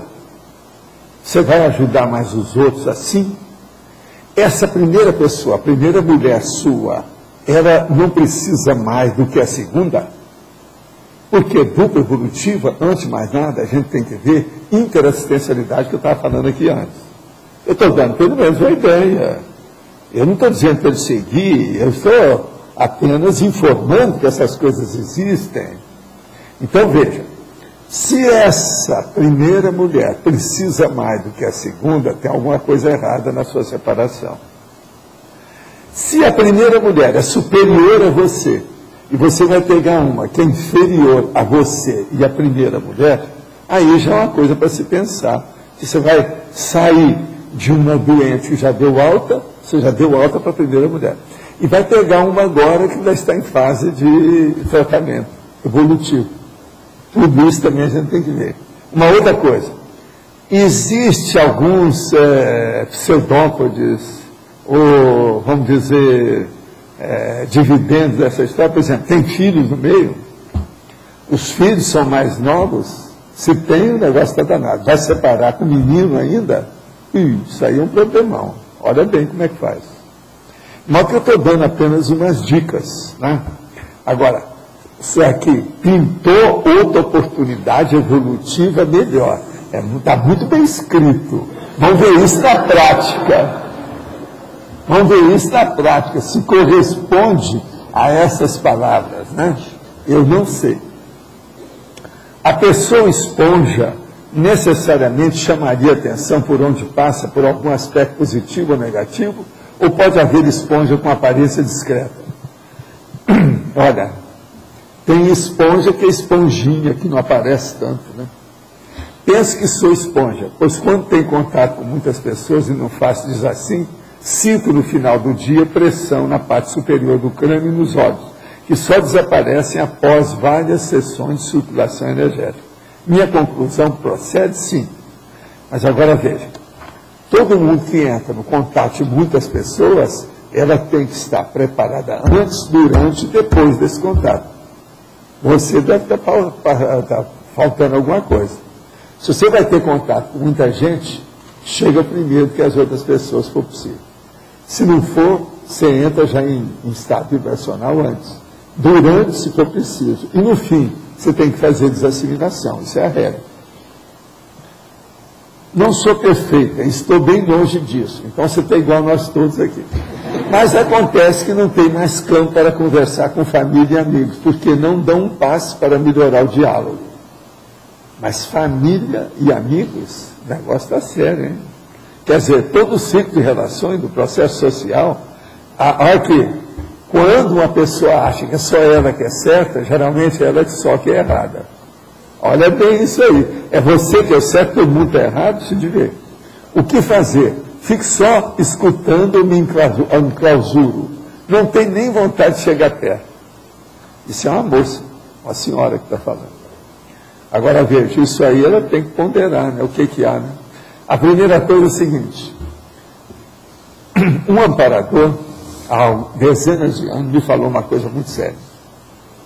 A gente nunca pode achar que todo mundo com quem a gente convive está errado. Outra coisa, nós nunca podemos deixar de lado todo mundo de uma vez. Isso é impossível. Então pensa bem, do jeito que você está falando aqui, você está falando, conversar com famílias e amigos. Parece que você está colocando todo mundo. Se for, isso aí tem alguma coisa errada. No meio desse povo deve ter gente boa, não é assim. Deve ter gente que vai entender você. Agora, veja, é necessário ter paciência, caldo de galinha, né, e insistir no positivo, ver como é que é. Agora, ó, faça concessões que eu acho melhor nesse caso aqui. Esse negócio de famílias e amigos é muita gente, você colocou. Isso aí não é bom, não. Quando uma pessoa combate todo mundo fora, é porque ela que está errada. É igualzinho que o doente. O doente mental, por exemplo, é assim. O doente mental, todo mundo fala para ele que está doente. Ele não admite. Então, esse é o doente mental clássico. São várias afecções psiquiátricas que a pessoa é desse jeito. Muita coisa.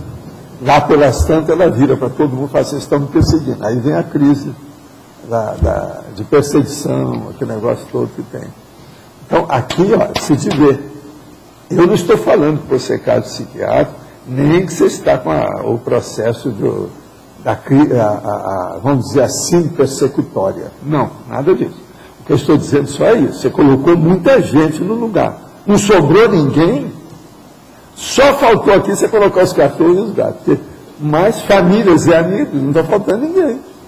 Então, isso aí eu te peço. Observa bem como é que está a sua situação. Você não pode ir contra todo mundo. Tem gente que vai entender você, não é assim. Tem alguma coisa, não está batendo bem isso aí. Professor Valdo, aqui não deu. Quanto você falou aí da interassistencialidade, e que o esclarecimento é a melhor interassistencialidade, né? É. Agora, tem a questão do estupro evolutivo. Então, é possível você sempre, em todas as situações, tentar esclarecer? Aqui, ó, esclarecer, Renato, não é estuprar os outros. O estupro é a hora que passa do limite do esclarecimento. Mas, às vezes, tem situações que você vai, se eu for tentar falar alguma coisa, tentar esclarecer, você já, de antemão, você percebe que a pessoa vai ser contra ou não vai... Então, você tem que caprichar na sua argumentação. Liquidar com os argumentos dela, a hora que ela chegar. Baseie-se nos fatos. Pega os fatos e mostra para a pessoa. Contra fato, ninguém pode brigar. Mas isso aí, às vezes, vai pôr a pessoa, sei lá, no chão, assim, vai... Não, se você souber fazer direitinho. Se ela chorar, você dá nesse papel. Isso faz parte do serviço. A minha sala, minha mesa, sempre teve isso aqui. Eu vou conversar com alguém, de vez em quando eu ofereço esse papel. Por quê? A pessoa já vem chorando. Não foi eu que deslanchei aquilo. Ela já vem chorando, às vezes. Você olha os olhos com vermelho, está aquela lágrima correndo, a gente dá. Não, vamos conversar com calma. Seja adulta, deixa de ser criança, vamos conversar. Choro não leva a nada nesse caso. Então, aí, no caso, você tem que ver, né? Como falar essas coisas todas na hora justa. Agora, vai com calma, com diplomacia, que você vai ter inspiração dos amparadores. Outra coisa, vê se tem amparador no assunto do lado de lá. Aí o seu amparador vai entrar em contato. Quando você falar, você vai ter uma inspiração maior. É o jeito. Agora, argumento é uma coisa muito séria. Argumento. Pensa nisso. Saber argumentar é o maior remédio que tem. Por isso que a gente usa cáries. Saber consolar é bobaginha. Agora, argumentar é que é o remédio. É o maior penicilina, é o maior antibiótico de amplo espectro. Praticamente a panaceia universal é um grande argumento, baseado em fatos. Que é o fato. Fato é outra coisa. Pensa nisso, Renato, você vai ter inspiração. Valdo, aqui no D de dado. É só uma dica para aquela pessoa que perguntou sobre autoconfiança evolutiva. Você respondeu a questão da cosmoética, de pesquisar a cosmoética. No Eloserver, se ela digitar a palavra cosmoética, ela vai ter mais de 3.000 citações no site do Eloserver. Então, é uma sugestão. Alô, cosmoética. Vamos falar aí para a pessoa saber. Muito bom. Sim. Teologia para 54.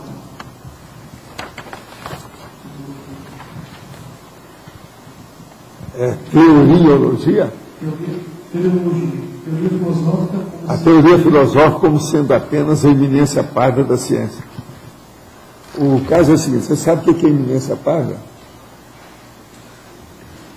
Eminência parda é aquele poder que fica nos bastidores atrás da pessoa, tentando dominar tudo que a pessoa faz. A autoridade é que está na frente, e ela fica atrás. Entende? É como se fosse a coruja do cara que fica no ombro. Entende? Tem vários nomes para isso. Papagaio de pirata. É a mesma coisa, a eminência parda é isso. Então, por exemplo, o cara vai falar o papagaio. Fala no lugar dele. Você entendeu o que é? Então, a eminência parda é isso. Na filosofia, é muito filósofo que quer engolir o processo da ciência, mas não consegue. Entendeu? Porque a ciência ela é baseada em fatos e é preciso fazer refutação. E é experimental, ela é objetiva, prática. Entende? Agora, a filosofia, a maioria da filosofia ainda é muito artista, é muita poesia que eles fazem. Falam tudo assim, na base da teoria, e fica nisso. Entende como é que é? Por isso que a gente fala que ela é mais uma ajuda, mas não é bem uma sabedoria integral daquilo que precisava, é muita teoria. Vamos dizer assim, a filosofia sistemática, uma filosofia prática, objetiva, é problemática. A maioria da filosofia que tem por aí, tudo é teoria. Por isso que eles enrolam tudo, enchem linguiça, falam demais. Agora a ciência não, é tudo direto. Entendendo? Então, na filosofia, não há matemática. Por exemplo, matemática é uma coisa que não é o ideal, mas ela ajuda demais. A base de tudo que tem aí de tecnologia, de ciência, tudo tem base nas leis matemáticas. Primeiro você estuda matemática, a geometria, por exemplo, dentro da matemática, leva aquilo para as notações das equações, aquela coisa toda, para depois fazer. E eu depois viro para você e falo assim, mas isso ainda não é o ideal. Matemática não é besteira. O que interessa é o seu discernimento dentro da inteligência evolutiva, que supera a filosofia, que está aí de modo geral, e supera a ciência convencional, que está aí de modo geral. Você entendeu? Você tem a relação do paradigma consciencial com a ciência? O paradigma consciencial, um dia desse eu falei aqui. É uma diferença enorme nos processos. Então, por exemplo, você não pode dizer que o conscienciólogo seja um cientista convencional, não é. Ele é um paracientista.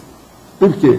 ele usa a ética, que é a cosmoética. A ciência não pensa em ética. Por isso que eles fazem bomba atômica, não quer saber. O cara cria um negócio para matar os outros, todo mundo aplaude na ciência. Você está entendendo? Tudo é besteira. Eles não veem o alcance daquilo, eles não examinam as consequências do processo. Tanto que na ciência não pode estar examinando as consequências. Eles até encobrem isso. Então, por exemplo, eles pagam a pessoa para fazer determinada pesquisa. Mas eles não falam para que é aquela pesquisa. Tem um que vai coordenar aquilo tudo no fim. Às vezes lá no fim é para fazer uma bomba para matar todo mundo. E o cara trabalhou para isso. Nem ficou sabendo para que era. Você entende?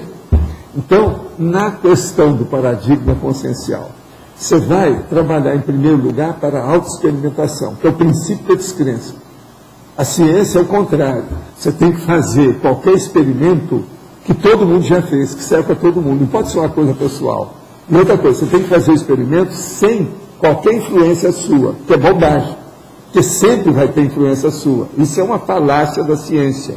É burrice. Então, vamos examinar. O que nós estamos falando hoje na conscienciologia engole a arte, a filosofia e a ciência convencional, todas. Se a pessoa começar a entender isso aqui do jeito que eu estou falando, ela vai entender tudo. Por quê?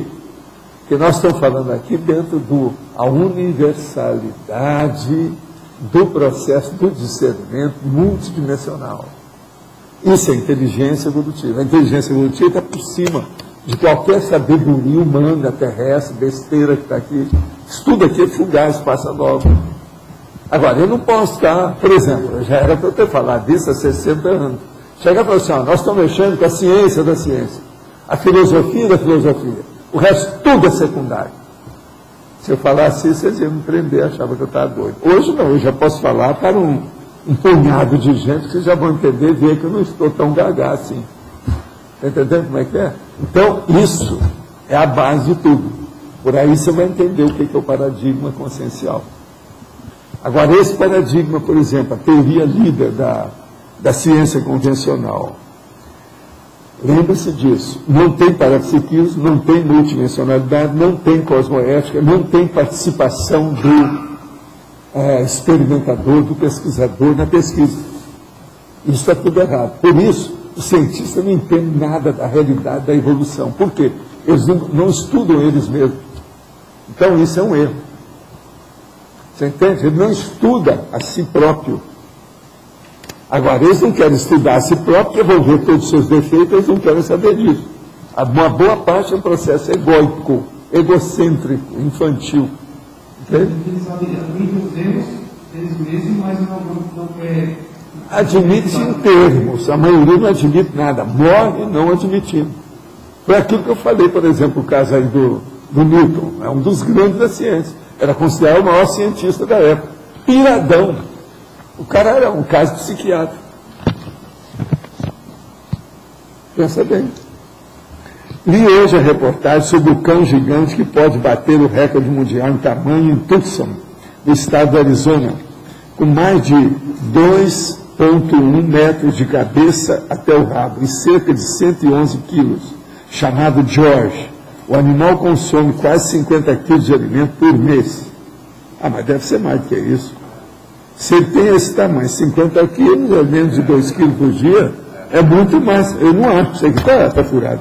Foi chamado de cão mamute pelo jornal Daily Mail. Qual é a função da natureza na criação ou cocriação de um animal com macrossoma como esse? Há alguma função específica dos macrossomas subhumanos? Olha, esse aí é um macrossoma, mas apenas físico. A gente não quer dizer quem é que está ali, né? Se o cara é bom ou não. Agora, veja, isso aí é uma regressão. Por quê? Daqui a pouco nós vamos ter aí o dinossauro, dinossauro rex, tiranossauro. Isso é besteira. Isso aí é com calma. O problema todo é o seguinte, é preciso saber se ele é funcional, se a fisiologia dele é boa. Isso é que é importante. Não adianta o tamanho. Interessa a funcionalidade, a fisiologia. Olha isso, que é a fisiologia que ajuda na evolução. Hoje você é filho de uma mãe com quem viveu há vários séculos, mas hoje estão juntos para saldar alguma dívida. De alguma forma, você evoluiu mais e a mãe ficou mais parada no tempo. Qual a influência negativa que pode ocorrer? As energias e vínculos daquela relação pretérita podem despertar o porão consciencial? As companhias antigas em comum a ambos podem aproveitar a situação? Não, isso tudo é bobagem. Você está olhando um negócio ainda muito egocêntrico. Se há entre duas pessoas, seja a mãe, seja o filho, seja quem for, são duas pessoas, uma já tem um pouco mais de consciência, ela já pode ajudar os dois. Isso é besteira. Não adianta ser mãe, ser filho, ser isso, ser aquilo. Pense no processo da interassistencialidade. É entender os outros, praticar o esclarecimento, clarear o processo evolutivo, mostrar a inteligência evolutiva. Anteontem, acordei no momento da madrugada, com um forte estado vibracional e um calor ao modo de uma febre, passando logo após. Isso decorre de uma possível assistência? Olha, você que sabe, quais foram as consequências do negócio depois? Foram positivas? Foram negativas? Como é que foi? Uma outra coisa, preciso de ver se você teve estado vibracional mesmo. Por exemplo, às vezes você estava com o ar-condicionado, por exemplo, ligado. O ar-condicionado desligou, aquilo então abaixou, esquentou a temperatura, você estava com algum cobertor, aquilo esquentou você, isso pode dar todos esses processos de parestesia. Não é isso, aumenta a pressão da pessoa. Tudo é possível. É preciso examinar esse estado vibracional, as consequências positivas ou não, se for estado vibracional mesmo. Isso é importante. Posso? Isso que você coloca na filosofia, o universalismo, marxismo e cosmoética. O princípio filosófico é antonímia de princípio megafocal, né? O megafocal seria mais a prática, e o filosófico, mas a teoria seria esse o sentido, porque o senhor coloca ali, ó, filosofia, mega princípios holofilosóficos. Não, eu coloco aqui, ó. Você está falando sinônimo, antônimo. Ó, sinônimo, princípio científico, princípio conscienciológico, fundamentação conceitual. Agora, antônimo, princípio filosófico, princípio eletronótico. A filosofia é secundária. E o eletronáutico é secundário. É isso que eu estou chamando. Como princípio megafocal, para nós, filosofia é secundária. Porque a gente coloca como princípio filosófico a base da conscienciologia, a cosmoética e o universalismo, né? Não, ok, mas veja, isso é o modo de nós expressarmos para colocar a filosofia, porque é a linha da sabedoria, do conhecimento, da cognição.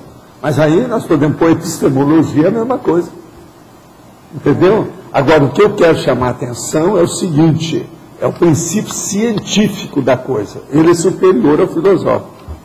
E o princípio conscienciológico é superior ao filosófico e ao eletronótico. Agora, isso é a fundamentação conceitual nossa da conscienciologia. Porque a gente teria princípio filosófico, teria mega princípio holofilosófico. Não, aí você põe o que você quiser, te vira. Eu já coloquei poucos para a pessoa pensar. O que eu quero é mostrar a antipodia, o antagonismo de uma coisa com outra.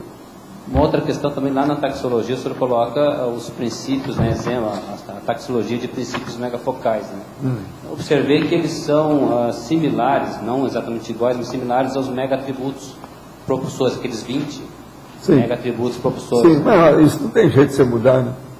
Você já pensou que a consciência é a consciência. Qualquer consciência é a consciência. Não tem jeito de você mudar isso. Por exemplo, ninguém vai falar em corrimão. Não, agora nós vamos estudar a ciência do corrimão. Só pensa em corrimão. Não, é a consciência. Então, de certa forma, os atributos... Corrimão é uma coisa secundária. Os atributos propulsores são também, de certa forma, princípios megafocais. Agora, o que eu quero é fazer vocês pensarem large, grande, de modo cosmofisiológico. Isso é que interessa. Se eu quisesse ampliar, por exemplo, tentar ampliar esses princípios megafocais, eu poderia começar pelos atributos. Começa vendo os 10 verbetes que eu já trouxe. Estão lá na remissiologia. Olha lá, ó. Do número 06 ao número 15. São 10 ao todo, ó. Isso aí já vai te dar uma ideia.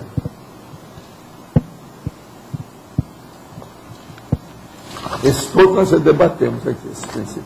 Paulo. Na página 74, Politicologia, o segundo item, você fala da meritocracia evolutiva. Na prática, aqui no nosso voluntariado, como é que você vê a manifestação dessa meritocracia evolutiva? Como é que a gente pode vivenciar mais isso aqui no nosso cotidiano? Olha, eu penso que é através desses dados que nós temos falado aí, né, sobre política, e todos esses princípios conscienciológicos nós estamos debatendo aqui esses anos todos. Eu penso que é assim que a gente chega lá. Agora, do ponto de vista prático, tem muita cláusula para ser admitida nisso aí. A meritocracia evolutiva, a primeira coisa, sem interassistencialidade, quem é que vai ter mérito? Ninguém. Sem exemplarismo pessoal, quem é que vai ter mérito? Ninguém. Então você veja, caminhar para o Estado Mundial não vai ser fácil. A gente tem que mostrar isso tudo. Agora, é lógico, quem está fazendo uma coisa nova desse jeito, nós temos direito de errar. Tem muita coisa que vai sair errada. Isso faz parte do serviço. A gente espera que esses erros não predominem sobre os acertos, só isso. Mas que vai ter muito, vai. Isso faz parte do serviço, é a natureza humana. Mas como é que você vê a questão de tomada de decisão baseada nisso? Porque a gente associa muito, de repente, a seleção de uma pessoa pelo menos. Pense bem naquilo que você pode ajudar maior número de pessoas. Se você tiver dificuldade para pensar nisso, pense o seguinte: o que é que vai afetar maior número de pessoas? Agora, vai afetar positivo ou negativo? Uma coisa é alguma coisa que você faça que vai atingir apenas um punhadinho de gente. Outra coisa é aquilo que você vai fazer que vai atingir muita gente. Então, esse nível, sabe, do auditório, da assembleia, da freguesia, da clientela, que é a coisa certa. Pensa nisso. O alcance aí da freguesia. Você está mexendo com qual tamanho de humanidade? Qual a expressão da humanidade que você labuta, que você trabalha? Você está atingindo quem? E outra coisa, nesse nível, então, a gente tem que ser muito realista, tem que procurar acertar em tudo que você está fazendo. No meu caso, tudo é baseado nisso. E lembrar que todo mundo que você está influindo é só uma parte que vai entender você. Tem muita gente que não vai entender de modo algum. Tem que esperar por isso. E outra coisa, dentro do processo público, é muita gente que vai virar desafeto seu. Porque você vai começar a influir nos interesses dessas pessoas. Sendo que a sua intenção não é nada dessa, mas ela ocorre, é inevitável, a vida humana é assim. Isso tudo a gente tem que ver. Outra coisa, você vai criar desafeto sem querer, sem saber, você nem sabe por quê. Vida pública é isso. Agora veja, isso tudo está dentro da política. Agora, por exemplo, entrar na política com esses partidos que tem aí, está danado. A pessoa que entra sabe que ela não vai sair tão fácil. Quanto mais ela entrar, mais ela fica. Porque isso vai repercutir, vai reverberar para a próxima vida. Como é que fica?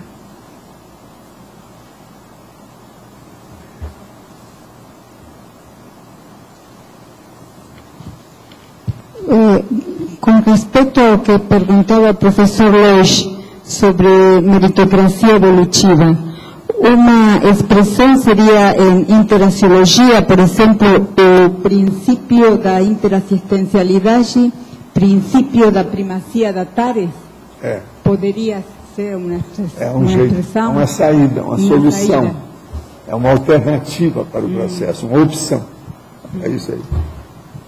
Professor, voltando à questão do conscienciograma, eu estou agora refazendo, já comecei, mexendo aqui num monte de coisa, porque meu planejamento está muito pequenininho. Depois de tantos anos que eu publiquei esse livro, agora que ela começou. Pois é, agora que está caindo a ficha. Que medo, hein? Que medo, hein? Professor, a minha pergunta é o seguinte, eu estou fazendo o seguinte, estou colocando as notas avaliativas do conscienciograma, o que eu fiz para chegar até lá, e a partir da nota, o que tem que ser feito para ampliar dentro de cada quesito. Esqueça a nota e procure entender a questão da folha do conscienciograma. Talvez vai te ajudar mais. Entenda a questão. Agora, a hora que você entender, se coloque lá dentro. da questão. Tudo aí é pergunta. Responda a pergunta. São só 2.000, é pouca coisa. A internet, se a pessoa for olhar, tem muito mais coisa que essas situações todas. Professor, aqui, está bem. Página 73. Pensenologia. Aí na última linha do parágrafo, o princípio da primazia da retilinearidade autopensênica é essa? O princípio... A retroalimentação pensênica. Sim. A retroalimentação é o seguinte: é a hora que você começa a acertar alguma coisa com a sua pensenidade e aquilo daí a pouco começa a virar rotina. Com isso, então, você se retroalimenta positivamente. Por exemplo? Que a maioria nós fazemos a retroalimentação, mas negativamente. É o que a gente traz de outras vidas, etc.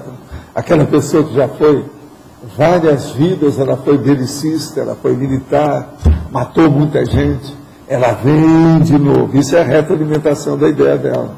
Mesmo pensando, está vindo. É isso que eu chamo de mimesis.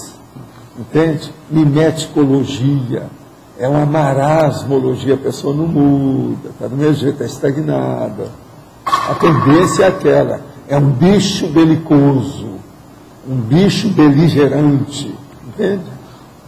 Agora, o item seguinte, o princípio da primazia.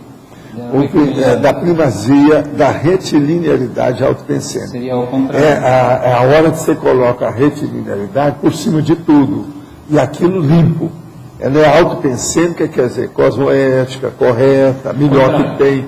Dentro das suas possibilidades. É o melhor que você pode pensar, que você pode agir, que você pode elaborar, criar, desenvolver, conceber qualquer coisa. Melhor é aquilo.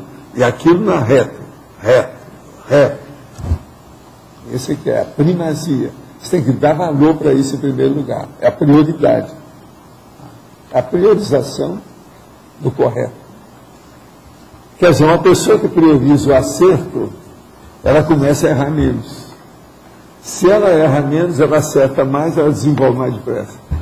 Aí ela evolui muito mais dinamicamente, com muito mais potência, com muito melhor desempenho. Entende? Obrigado. Como o senhor avalia o comportamento e a direção megafocal da avó de Sean Goldman e do pai David Goldman na briga pela educação e a tutela da criança? Olha, ontem eu falei, eu apenas sugeri, eu não sei nada. Mas esse Goldman, quer dizer, o homem de ouro, o homem dourado, geralmente são nomes judaicos. Então, a minha pergunta ontem foi essa: será que esse pai é judeu? Se é judeu, ele está agindo de acordo com a ideia, porque geralmente eles são rígidos, são muito duros no assunto. E ele está olhando o processo da própria genética dele com o filho, né? Por isso que ele se defendeu. Agora, a questão da avó, com essa história toda, que ela está lá falando, parece que todas as coisas foram feitas de acordo. Ela falou que eram 2 países contra a família, que é Estados Unidos e o Brasil, que foi contra ela. Ela falou na televisão, eu ouvi ela falando. Agora, então, você veja, eu não estou de acordo com isso. Que eles fizeram aquilo que, pelo normal, o certo é isso. Se nascer uma criança, quem tem primeira primazia, ou que tem que ficar com ela, de modo geral, isso é no direito geral, isso é da antiguidade, é quem pariu a criança.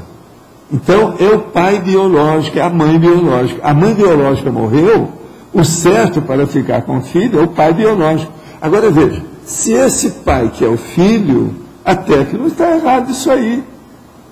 Se ele tem também meios para criar o filho bem, então, o que é que está reclamando? Agora, o problema é o seguinte: esse pai falou lá no avião, o pai, ele chama Davi também é nome judeu, David Goldman, é tipicamente judeu, não sei se eles são judeus, mas é o critério que eu estou falando, a posição dele. Mas ele falou que vai deixar a avó ver o filho, tudo isso, falou no avião, só que tem que não marcou quando. Agora, a vovó, você sabe, vó é mãe dupla, né, 2 vezes. Então sempre a mãe chora, reclama, dá um negócio, isso aí é terrível.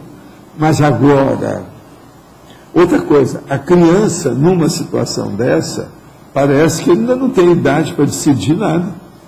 Então, eu acho que do ponto de vista legal, do ponto de vista internacional, dos dois países, aí, por incrível que pareça, esse Supremo Tribunal Superior, com aquele cara que tem feito muita bobagem, ele acertou aí. Ele não está errado. Esse Gilmar Mendes acertou. Eu acho que é o correto. Então, eu estou fazendo aqui um análise, eu não sei de nada, nem sei também como é que são os outros detalhes disso.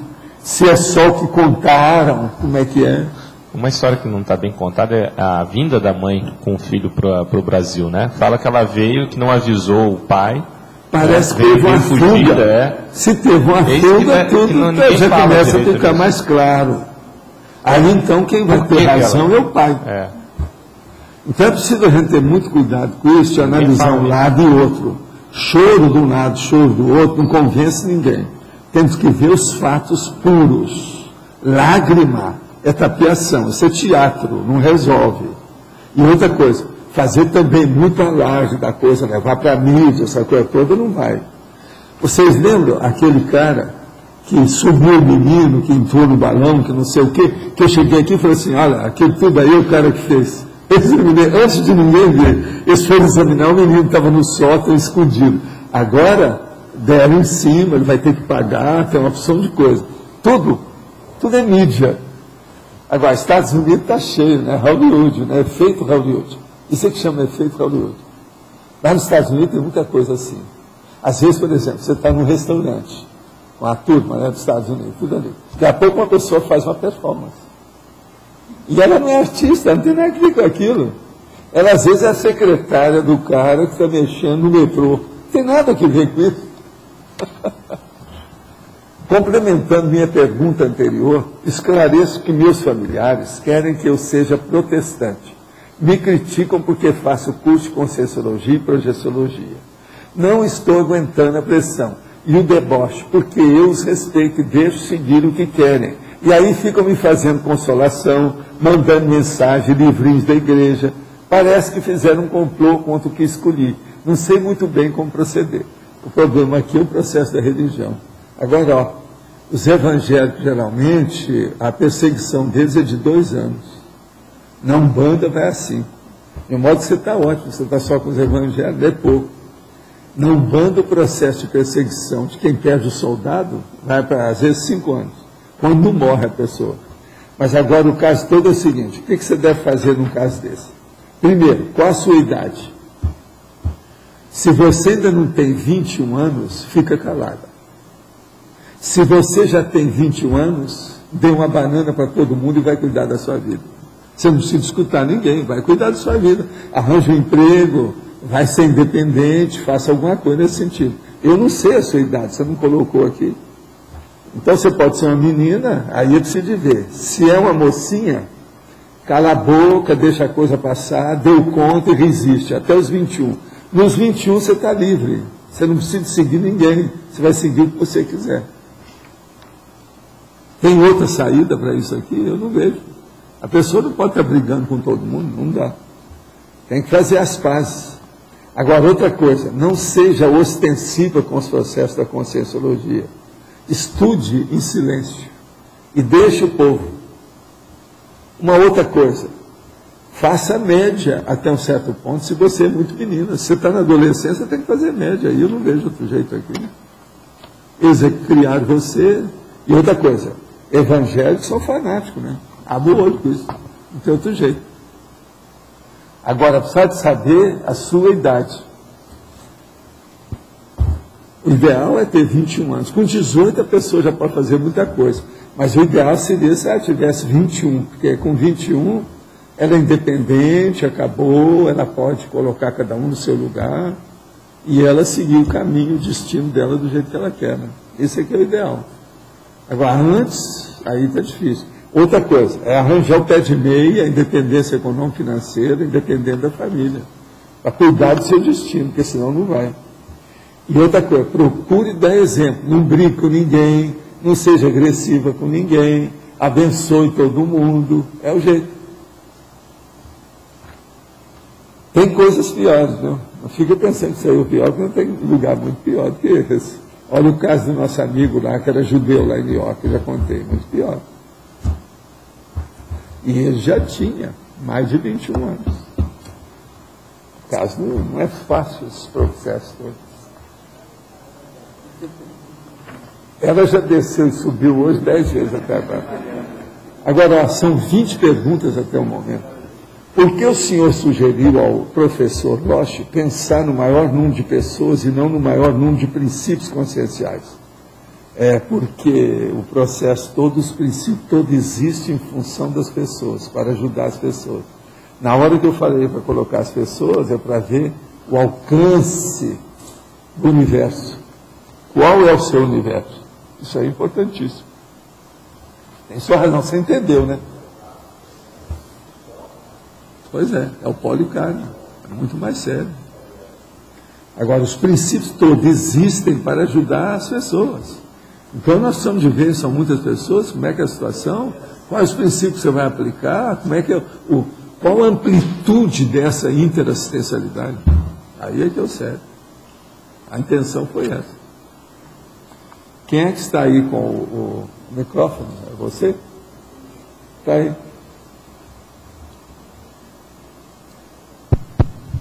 O senhor coloca ali, aqueles princípios, haveria uma prioridade, uma ordem específica que o senhor colocaria em termos de prioridade neles ou não? Naqueles 7 princípios megafocais ali na taxologia. Não, eu coloquei na ordem alfabética para você te virar. Você põe o que você quiser. Porque todos eles são importantes. Todos são importantíssimos, são né? São importantes, então não adianta esse negócio de colocar um... Agora, se você quiser, eu te dou um princípio superior a esse. Seja serenão até amanhã cedo. Esse é o princípio para você. Esse supera todos os outros. Agora, se olhar, professor, a interassistencialidade não seria o mais abrangente de todos ali naqueles 7? Isso aí, Adélio, é difícil de afirmar uma coisa dessa. Interassistencialidade, primeira coisa. Você precisa ter o quê? Primeira coisa, você precisa ter uma saúde relativa. Como é que é? Você vai ter que ter uma saúde relativa. Vamos supor que você não tem. Ou que a pessoa que nós estamos analisando aí sob análise, abordagem técnica, pesquisística, ela não tem saúde. Já você tem que começar a estudar. Até que ponto que ela pode fazer a interassistencialidade dentro daquilo. Então, a primeira coisa que ela tem que ter, uma exemplificação violenta do nível que ela está. Então, será que a interassistencialidade que tem que entrar em primeiro lugar já começou a empombar a situação? Ok. Está dependendo, então, a criar problema. A gente tem que começar a ver. Está dependendo da necessidade da pessoa, então, é isso? Eu estou dando um ângulo. Lembre-se, nós somos consciências poliédricas, são muitas facetas. Vamos ver o que é que pega. Agora, vocês não acham que é inteligente a hora que eu coloco o 7 na ordem alfabética?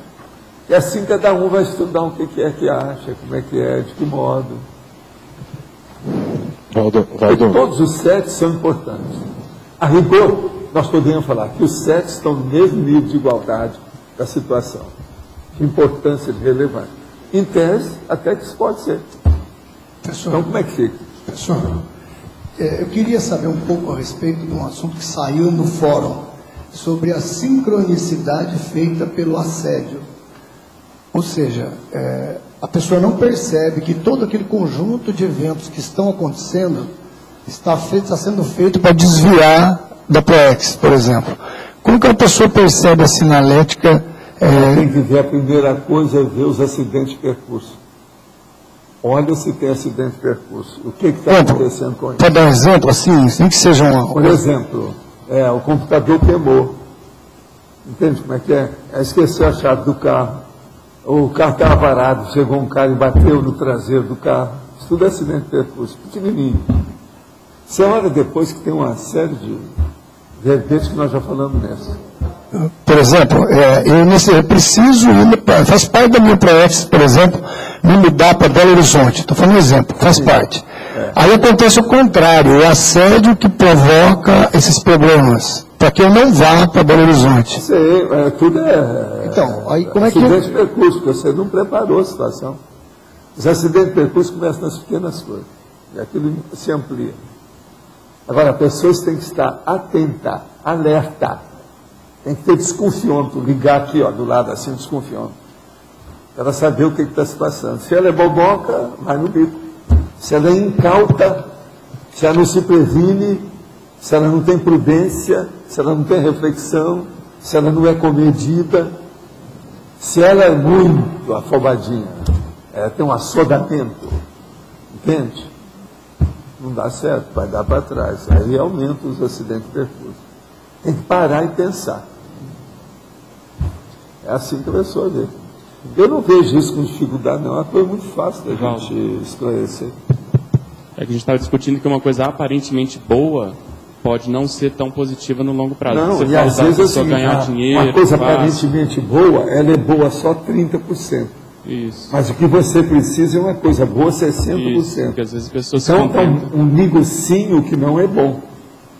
Está caminhando por baixo. Isso não é o ideal. Valdo, aqui no DEO, qual que é o limiar, então, entre o contrafluxo e a interrupção daquela sua ação que você estava fazendo, em função do assédio? É aquilo que a pessoa deixa, né? Às vezes chega até na marca PK, a pessoa morre, eles matam ela. Pois é, qual que é o limiar que você tem que, peraí, deu, isso aqui não é contrafluxo? O limiar é o seguinte, começou a aparecer 3 casos em seguida, mais sérios, abre o olho, se previne. E outra coisa, começa a ficar mais atento, resguarde-se dos processos, se previna, faz a profilaxia. Agora, com 3 fatos, já chama atenção. Vamos supor, quer ir para Belo Horizonte. Aí tem 3 fatos em seguida com o assunto. Ele tem que olhar por quê. E outra coisa, às vezes, olhando, ele vai ver que tem alguma coisa que está errada. Quase sempre os acidentes de percurso, às vezes tem alguma coisa nos bastidores que a pessoa não viu. Ela vê, vai corrigir aquilo, o negócio melhora. Uma outra coisa, às vezes, acidente de percurso pode ser positivo, no fim da história. É um aviso, que é um alerta. Senão a pessoa não se resguarda, ela não lembra, ela não dá valor. Então isso tudo ele tem que levar em consideração. Agora, o caso todo é o diagnóstico, é examinar o que é de acidente de percurso, quando ocorreu e por quê, e relacionar isso tudo. Um pouco olhar o histórico pessoal e ver para trás quando foi bom, quando foi ruim. Mas agora olha no dia o que é que tem. Nas últimas 3 semanas, o que aconteceu? Às vezes está acontecendo há muito tempo, a pessoa não viu. Ela só viu agora um pedaço, porque as coisas já aconteceram 5 fatos. E ela passou batido, ela não viu nada. Estava inconsciente do processo. Então, os nossos comerciais, por favor.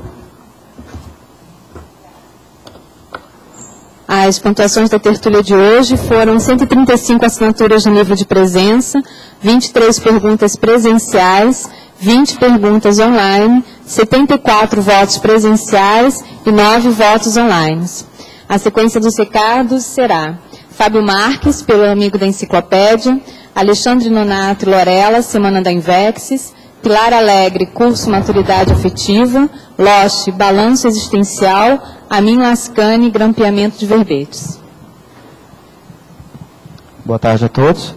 Eu estou aqui em nome do programa Amigos da Enciclopédia para convidar todos vocês a participar desse importante projeto. O programa Amigos hoje viabiliza a estrutura aqui do tertuliário, do Holociclo e da Holotecla. Sem os amigos e as empresas mantenedoras, todo esse trabalho, financeiramente falando, seria muito difícil. Isso tudo parece muito, e é. E isso mostra a força que temos quando estamos juntos. O programa Amigos conta hoje com 309 amigos e 7 empresas mantenedoras. A nossa meta é chegarmos aos 450 amigos. Por quê? Para cobrir com segurança os custos da enciclopédia, sanar as dívidas do passado e focar em importantes projetos futuros, como, por exemplo, a publicação da Enciclopédia da Consciologia. Em nome da equipe do Amigos, eu queria colocar os sinceros agradecimentos a todos que colaboram de alguma forma para a manutenção desse projeto e colocar um último aviso que no dia 31 nós estaremos sorteando 3 notebooks e 3 cursos, um SCP-1, um SCP-2 e um complementar. Obrigado.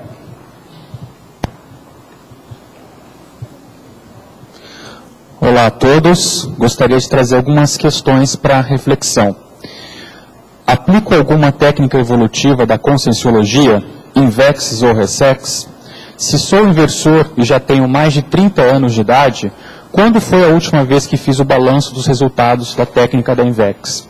Se essas questões, algumas dessas, é de interesse de algum de vocês, tertulianos e teletertulianos, convido vocês para o Congresso Internacional de Inversão Existencial, que vai ocorrer do dia 18 ao dia 21 de janeiro de 2010, onde a gente vai justamente ter uma reunião de praticantes da técnica da INVEX e de pessoas que não são praticantes, mas que se interessam em aprofundar sobre o tema. Sobre o evento, eu vou passar aqui para a Lorela falar um pouco mais sobre algumas atividades. Bem, além de vários trabalhos que vão estar acontecendo nessa Semana da INVEX, haverá uma visita ao Museu Bertoni. Então é interessante a gente falar um pouco sobre essa personalidade, até para quem está aplicando ou querendo aplicar a técnica da INVEX pelo exemplarismo. Então, é um autor que escreveu mais de 500 obras, é um exemplo de planejamento de vida, né? E nós iremos até lá, no museu que se situa no Paraguai, e à tarde será um momento de debate e aprofundamento sobre essa personalidade. Então, vale a pena, esse é só um dos atrativos da Semana da INVEX. Nós estaremos aqui falando sobre muito mais nesses dias que se correrão, tá? Obrigado.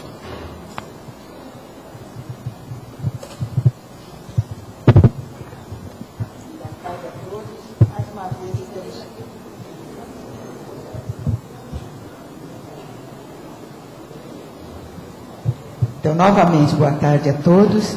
E estamos mais uma vez divulgando o curso de maturidade afetiva, que vai ser realizado amanhã, dia 27 de dezembro, à tarde, logo após a tertúlia, das 15 às 20h30, no discernimento, e com o professor Eduardo Vicenzi, que é um voluntário internacional da Conscienciologia.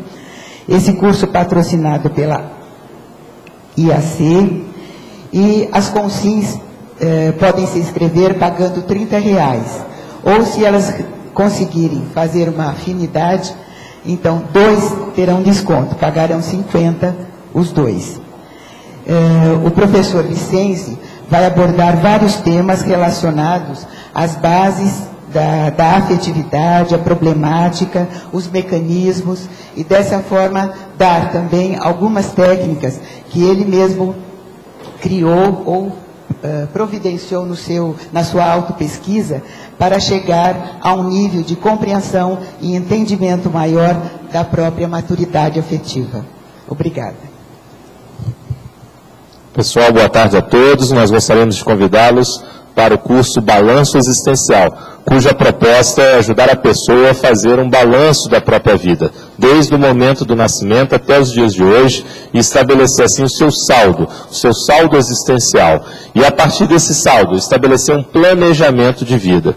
São várias atividades dentro desse curso, durante 4 dias, em caráter de imersão, e uma que a gente gostaria de destacar aqui é o talk show, que é uma entrevista contando com a turma toda em relação a um convidado.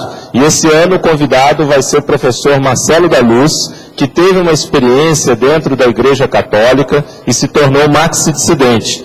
Então, quem tiver interesse aí de participar e aprofundar esse tema relacionado com a questão da religião, uma pessoa que esteve lá à frente, inclusive de educação religiosa, poder estar lá fazendo essa entrevista junto com a turma toda. Então, Balanço Existencial de 13 a 16 de fevereiro do próximo ano, 2010, no período do Carnaval. Contamos com a participação de todos. Obrigado. Boa tarde. Nós estamos precisando de ajuda para grampear os verbetes. Quem puder nos ajudar é só se dirigir ao holociclo, pode ser agora à tarde, das 2h30 às 6h, ou amanhã pela manhã, a partir das 8 da manhã. Obrigado. O verbete eleito para amanhã foi rainha da especialidade para patologia, com 25 votos. Muito obrigada a todos, uma boa tarde e até amanhã.